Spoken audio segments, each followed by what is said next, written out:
अगस्त में यदि बारिश हो रही है तो आपके जेट प्लांट की पत्तियां काफी हरी हरी सी आपको दिखाई दे रही होंगी, लेकिन बारिश और गर्मी एक साथ हो रही है, मतलब धूप भी निकल रही है, बारिश भी हो रही है, तो इस टाइम पर आपके जेट प्लांट में आपको कुछ डिफरेंस दिखाई देंगे। जैसे कि पत्तियां कुछ पीली पीली सी हो जाएंगी या लाइट येलो कलर की रहेंगी, प्रॉपर ग्रीन पत्तियां नहीं रहेंगी। आज मैं आपके साथ में एक नुस्खा शेयर करूंगी, एक ही फर्टिलाइजर बताऊंगी, अगर उसका आप यूज करेंगे तो आपके जेट प्लांट की पत्तियां चाहे गर्मी हो चाहे बारिश हो हमेशा ही हरी भरी बनी रहेंगी। हेलो फ्रेंड, मैं सबिता ग्रीन गार्डन गुजरात से। जेट प्लांट एक ऐसा प्लांट है जिसमें किसी प्रकार की फ्लावरिंग नहीं होती है, लेकिन पत्तियों से ही इसकी सुंदरता दिखाई देती है और इसको लोग बोनसाई के रूप में भी लगाते हैं और कुछ लोग जो है इसको वास्तु की दृष्टि से अपने घर में, अपने गार्डन में स्थान देते हैं। इसमें कई सारी वैरायटी आती है, लेकिन ये जो वैरायटी मैं आपको दिखा रही हूँ ये बहुत ही हार्डी वैरायटी है। वैसे तो जेट प्लांट जितनी भी वैरायटी रहती है सारी ही हार्डी रहती हैं, लेकिन जेट प्लांट में भी ये परमानेंट जेट प्लांट है। और एक जो जेट प्लांट क्रेसुला ओवाटा आता है वो विंटर में बहुत अच्छे से ग्रो करता है। इट मीन्स कि उसको जो है थोड़ा सा सर्दी वाला मौसम पसंद होता है, लेकिन इसको जितना ही आप गर्माहट में रखेंगे ये वाला जेट प्लांट आपका उतना ही अच्छे से ग्रोथ करता है। अब जो लोग बोलते हैं कि हमारे जेट प्लांट की पत्तियां नीचे झड़ रही हैं, पीली होकर झड़ जा रही हैं और या फिर जो है उनकी स्टेम गल जा रही, तो उसका रीजन यही है कि प्लांट को पर्टिकुलर डेज पर धूप नहीं लग रही है। मतलब धूप तो उसको मिलनी ही चाहिए। ये एक ऐसा प्लांट है सकुलेंट वैरायटी का जिसको परमानेंट तौर पर पूरे दिन की धूप चाहिए। जितनी ही ज्यादा कड़कती धूप होती है जेट प्लांट आपका उतनी ही तेजी से बढ़ता है। अब इस टाइम पर अगर आप नर्सरी से लाकर या कहीं से आपको प्लांट मिला है, उसकी आपने रिपोर्टिंग करी है, पत्तियां झड़ रही हैं, तो आपको घबराने की जरूरत नहीं है, क्योंकि वो उस पौधे में अब नई नई पत्तियां निकलेंगी। क्योंकि जब प्लांट एक गार्डन से दूसरे गार्डन या एक नर्सरी से दूसरे घर में जाता है तो उसका एटमॉस्फेयर चेंज हो जाता है, जिसके कारण से वो पूरी पत्तियां झड़ा देता है और फिर जिस स्थान पर वो रहता है उसी स्थान के हिसाब से वो ग्रो करता है। तो जो लोग बोलते हैं कि हमारे जेट प्लांट की पत्तियां झड़ जा रही, हम क्या करें, तो उसकी वाटरिंग थोड़ी सी कम कर दीजिए, धूप में रखिए पौधे को, अपने आप ही उसमें नई नई ग्रोथ निकल कर आएगी। और जिनके गार्डन में धूप थोड़ी सी कम आती, जैसे बालकनी गार्डनिंग, फ्लैट में रहते हैं या पेंट हाउस अपार्टमेंट में रहते हैं, उनको जेट प्लांट की मिट्टी में बहुत कम पानी डालना चाहिए। यदि आपकी मिट्टी पोरस नहीं है, पोरस मिट्टी है तो आप पानी डालेंगे तब भी वो हवा के उससे सूख जाएगी, लेकिन अगर पानी नहीं सूख रहा है तो आपको उसमें पानी की मात्रा कम डालनी है और हर 7 दिन पर आपको गमले की मिट्टी की गुड़ाई करनी है। मैंने कई जगहों पर देखा है कि गमले की मिट्टी में काई जम जाती है, जो ग्रीन कलर की काई रहती है वो जम जाती है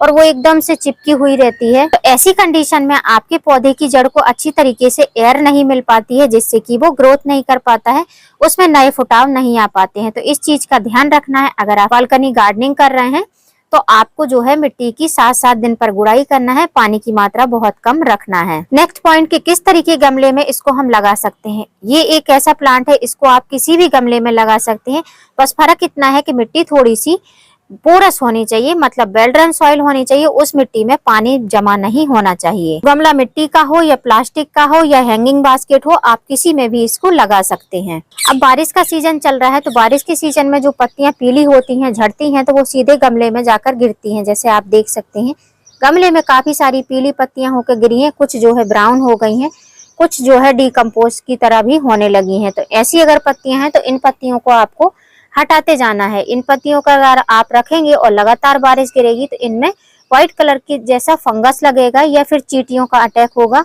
फिर पौधे में मिलीबग लगेंगे और बहुत सारे इंसेक्ट का अटैक होने लगेगा। तो इस तरीके के सूखे पत्तों को, सूखी टहनियों को आपको टाइम टू टाइम साफ करते रहना है।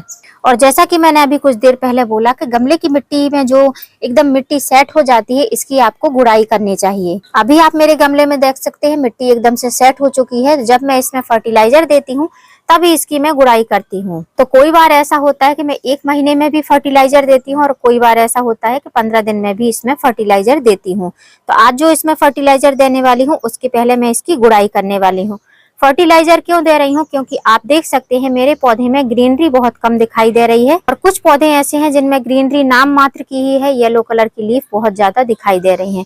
ये इसलिए होता है कि जब पौधे को पोषक तत्व नहीं मिलते हैं तो पौधा अपना रिएक्ट करने लगता है। आपको समझ लेना चाहिए कि अब इसको कुछ खाना पोषण चाहिए। फर्टिलाइजर दूं उसके पहले आपको मैं बता देती हूँ कि फर्टिलाइजर के तौर पर आप जेट प्लांट को कौन कौन से फर्टिलाइजर दे सकते हैं। आज मैं आपको वही फर्टिलाइजर बताऊंगी जो कि आपके किचन से निकलते हैं। एक भी फर्टिलाइजर आपको खरीदना नहीं पड़ेगा।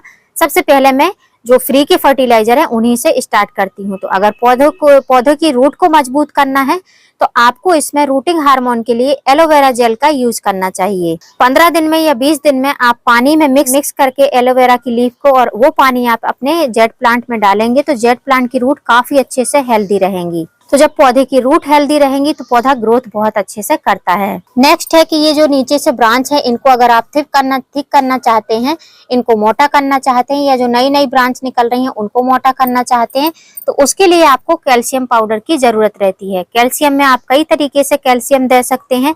जो लोग एग का यूज करते हैं, जो एग खाते हैं, वो एग सेल्स जो रहते हैं ग्राइंडर जार में ग्राइंडर करके और उसको जो है मिट्टी में मिक्स कर सकते हैं। महीने में एक बार आपको ये प्रोसेस करना है। तो उससे जो है आपके ये जो छोटे छोटे पतले पतले से ब्रांच हैं ये काफी अच्छे हेल्दी मोटे हो जाएंगे। और तीसरी जो है, जब हमको पौधे में बहुत ज्यादा ग्रीनरी चाहिए रहती है तो मैं 2 तरीके के फर्टिलाइजर आपको बताने वाली हूँ। एक तो है चाय पत्ती।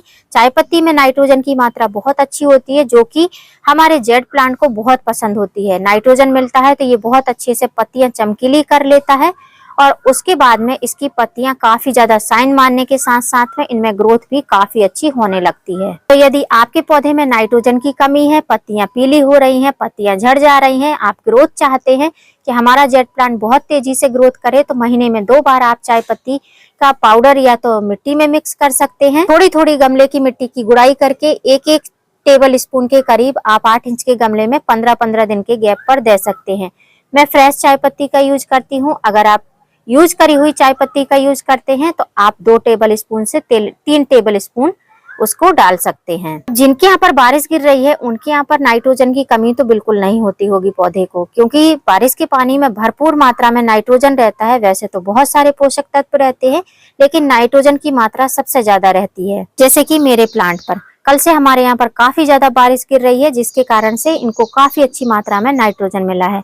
तो जो मेरे पौधे में आपको थोड़ा सा पीलापन दिखाई दे रहा है, स्पेशली ये वाले प्लांट में, तो ये ऐसा नहीं है कि ये नाइट्रोजन की कमी की वजह से है। तो मेरे पौधे में जो आपको पीलापन दिखाई दे रहा है इसमें तो थोड़ा सा कम पीलापन है, लेकिन ये वाला जो प्लांट है इसमें भरपूर मात्रा में पीलापन आपको नजर आ रहा होगा। तो जब पौधे को नाइट्रोजन मिल रहा है तो ये पत्तियां क्यों पीली हो रही हैं? इसका रीजन यही है कि इसको मैग्नीशियम सल्फेट की कमी हो गई है। अब जैसा कि मैंने आपके साथ में शेयर किया कि मैं पहले आपको सारे ही ऑर्गेनिक फर्टिलाइजर शेयर करूंगी। जो लोग खरीद नहीं सकते हैं वो आसानी से अपने किचन से ही वो फर्टिलाइजर अवेलेबल कर सकते हैं। तो मैग्नीशियम सल्फेट अगर आपको घर पर बनाना है तो किस तरीके से बना सकते हैं? जो व्हाइट कलर के काबुली चने रहते हैं उनमें मैग्नीशियम की बहुत अच्छी मात्रा रहती है। तो काबुली चने जब हम भिगोते हैं तो उसका पानी जो रहता है उसमें भरपूर मात्रा में मैग्नीशियम सल्फेट रहता है। तो उस पानी में आप जो है एक्स्ट्रा सिंपल पानी ऐड करके अपर जेट प्लांट की पत्तियों पर स्प्रे भी कर सकते हैं और रूट में भी डाल सकते हैं। लेकिन हर चीज के फायदे नुकसान रहते हैं, टाइम पर उसका टाइम फिक्स होना चाहिए। तो हमारे यहाँ पर बारिश गिर रही है तो बारिश के टाइम में हम मैग्नीशियम सल्फेट जो कि ऑर्गेनिक वाला है उसका यूज नहीं कर सकते हैं, क्योंकि मिट्टी काफी ज्यादा गीली है। जब हम उस ऑर्गेनिक मैग्नीशियम सल्फेट का यूज करेंगे जो कि किचन से निकला हुआ रहेगा तो मिट्टी ड्राई होनी चाहिए। ये एक कंडीशन है जिस पर आपको ये फर्टिलाइजर अप्लाई करना है। तो अगर मिट्टी ड्राई होगी तभी आपको यूज करना है, या फिर जो है आपके यहाँ पर बारिश का मौसम नहीं हो, मॉइस्चर हट जाए पत्तियों पे से, तब आप उसको स्प्रे कर सकते हैं। लेकिन हमारे यहाँ पर तो बारिश का ही मौसम है, इसलिए मैं वो वाला जो किचन से निकला हुआ मैग्नीशियम सल्फेट है उसका यूज नहीं कर सकती हूँ। तो मैं यूज करने वाली हूँ ये मार्केट का मैग्नीशियम सल्फेट। ये भी एक ऑर्गेनिक फर्टिलाइजर ही है, लेकिन ये फ्री का नहीं है, इसमें थोड़ा सा पैसा खर्च होता है। लेकिन एक बार अगर आप 100 या 120 रुपए खर्च कर देंगे तो आपको पूरे साल ही ये फर्टिलाइजर परचेस नहीं करना पड़ेगा। तो मैं अभी आपको सॉलिड फर्टिलाइजर और लिक्विड फर्टिलाइजर दोनों ही दिखाने वाली हूँ। तो फर्टिलाइजर देने के पहले मिट्टी की गुड़ाई करना जरूरी है। वैसे तो हमारे यहाँ पर मिट्टी काफी ज्यादा गीली है क्योंकि कल पूरा दिन ही बारिश गिरी है, लेकिन तब भी खाद देना है तो थोड़ी थोड़ी साइड में हम इसकी गुड़ाई करेंगे, बहुत ज्यादा नहीं करेंगे। मैं चाकू की मदद से कर रही हूँ, आप चाकू की मदद से मत करना, खुरपी वगैरह लेके गुड़ाई करना।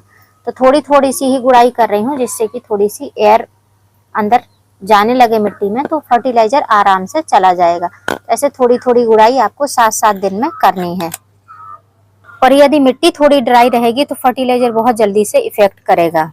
अब बारिश के टाइम में अगर आप किसी भी पौधे में फर्टिलाइजर दे रहे हो तो आपको ध्यान रखना है कि जितनी क्वांटिटी आप रेगुलर बेस में देते हो उससे थोड़ी सी ज्यादा देनी है, यदि आपके यहाँ पर मौसम गड़बड़ है तो। वैसे तो इतने फर्टिलाइजर में हमारा हो जाएगा लगभग 3 पिंच के करीब। अगर हम लेंगे तो इस एक पौधे में हम अप्लाई कर सकते हैं और अच्छे से रिजल्ट ले सकते हैं। लेकिन अभी बारिश का सीजन है तो मैं इसमें हाफ टेबल स्पून के करीब ये फर्टिलाइजर ले रही हूँ। ये 1 टेबल स्पून का हाफ है, तो इस फर्टिलाइजर को मैं इतना ऐसे स्प्रिंकल कर दूंगी। और ये फर्टिलाइजर चाहे आप रूट के पास डालिए, चाहे आप रिंग साइड में डालिए, कोई फर्क नहीं पड़ता है। और इतना करने के बाद में हो सके तो मिट्टी को थोड़ा सा आप इधर उधर कर दें, जिससे कि थोड़ा सा फर्टिलाइजर नीचे की साइड चला जाए।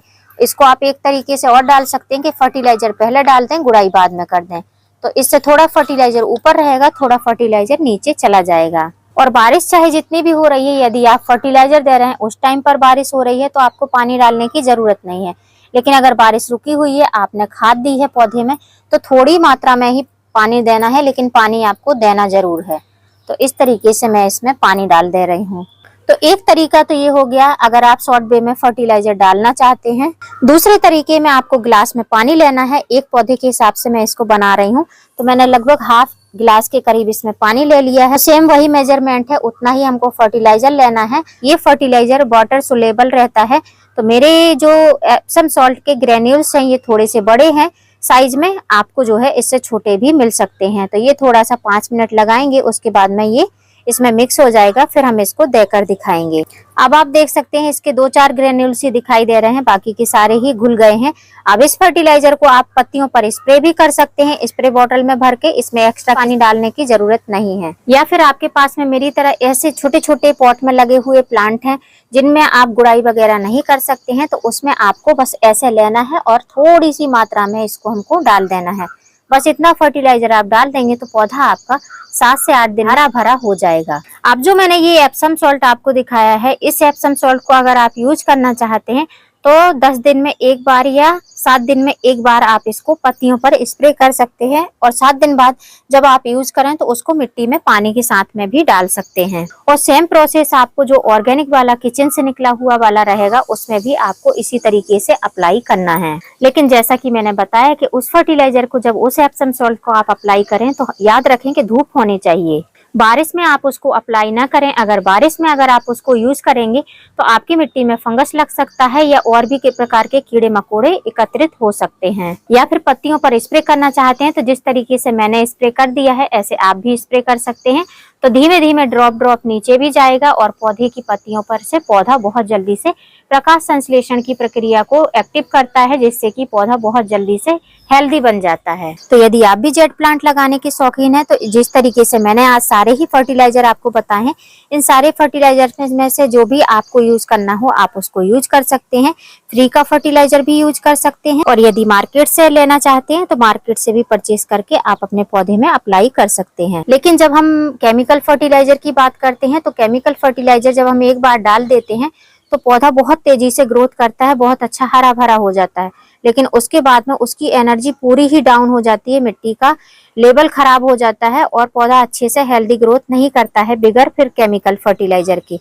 इसलिए मेरी सलाह यही है कि ऑर्गेनिक फर्टिलाइजर का यूज करिए, स्पेशली किचन से निकले हुए फर्टिलाइजर या फिर मार्केट के ऑर्गेनिक फर्टिलाइजर का यूज करिए। पौधा आपका हेल्दी रहेगा, लंबे टाइम के लिए आपको बहुत अच्छे रिजल्ट देकर दिखाएगा। तो यदि अभी भी आपने जेट प्लांट नहीं लगाया है तो अभी भी बहुत अच्छा टाइम है, इस टाइम पर नर्सरी से लाकर आप रिपोर्टिंग कर सकते हैं और आने वाले समय के लिए अपने जेट प्लांट को हरा भरा ग्रीन एकदम हेल्दी बुशी बना सकते हैं। एप्सम सॉल्ट एक ऐसा फर्टिलाइजर है जिसको हर गार्डनर को अपने गार्डन में रखना बहुत जरूरी है। उम्मीद करती हूँ फ्रेंड वीडियो हेल्पफुल रहा होगा। वीडियो यदि अच्छा लगा हो तो वीडियो को लाइक करना, चैनल पे न्यू हो तो चैनल को सब्सक्राइब करना बेल आइकन के साथ। फिर मिलूंगी किसी नई वीडियो में नए टॉपिक के साथ, तब तक के लिए हैप्पी गार्डनिंग।